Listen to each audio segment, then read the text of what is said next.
Wednesday before Easter, and we know as we trace the moments leading up to the resurrection of Christ, we know that Wednesday is often considered the moment where Judas betrayed Jesus. Some people call it Spy Wednesday. It's the moment where Judas went to the religious leaders and authorities and said, okay, I want to participate in the end of this guy's ministry and this guy's work. Maybe Judas was thinking about, like, if I move the timeline along, Jesus will rise to power when he sees his enemies coming. Maybe Judas was just that flawed of an individual. He was just that wretched.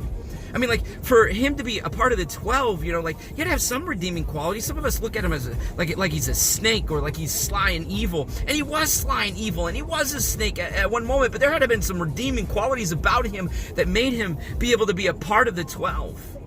But that Wednesday, we think about, we consider like the spy among them, the one who went to the religious leaders and sold Jesus, that betrayed Jesus, and would, go and tell them where he is, betray him with a kiss. Can you imagine that for just a second?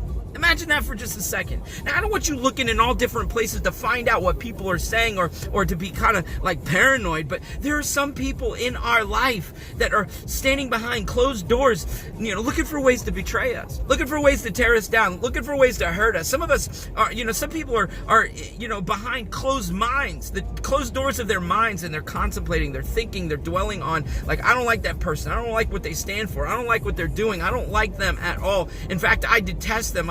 I'm bitter towards them. I loathe them. They're thinking about ways to hurt you, ways to betray you, ways to knock you down. The thing about it is, Judas didn't even realize it perhaps at the moment, but he was a part of the plan. He was a part of the plan that God would use to rescue us from our greatest sinfulness. Now, I got to ask you, where are you at? Like, this is going to be hard, but are you a Judas? Are you a Judas? I mean, are you the one who participates in the work of God and the work of Christ, but at different moments you do your best to betray him, you do your best to sell him out because you think there's a better situation or a better scenario? Come on, let's be real.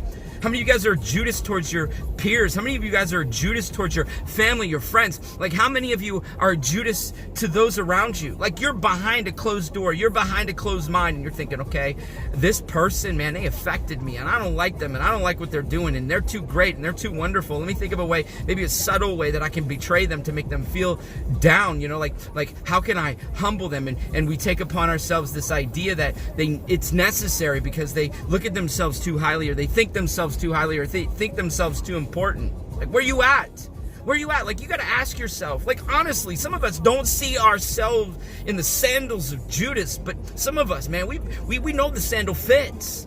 Like some of us say, well, if the shoe fits, like a lot of us, let's be real, at one point or another, the sandal of Judas fits. It fits our actions, it fits our life, it fits our decisions, it fits our behavior, it fits our sinfulness.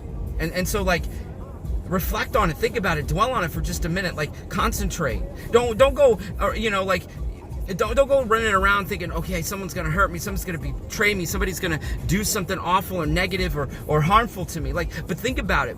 Think that it may be something that happens. And then think about the fact that though that betrayal happened, though we were hurt, though a wretched and evil person did something to hurt me, how God is going to use that, because God uses all things together for the good of those who love him and are called according to his purpose. What? That means that even in the greatest betrayals, even in the greatest pain, even in the greatest hurtful, awful, difficult moments, God's going to say, okay, that person betrayed you, that person hurt you, that person wounded you, that person deceived you.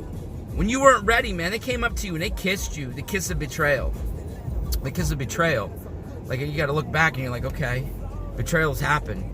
Betrayal has happened. How can God use that as part of the purpose? How can God use that? How can I trust God to that instead of loathing them back and thinking about ways that I can betray them and create this vicious cycle of betrayal upon betrayal upon betrayal upon betrayal? Like, we got to deal with this. We got to address this, folks. We got to begin to realize that all of us, at one point or another, as difficult and challenging as the reality is, all of us fit the shoes, fit the sandals of Judas.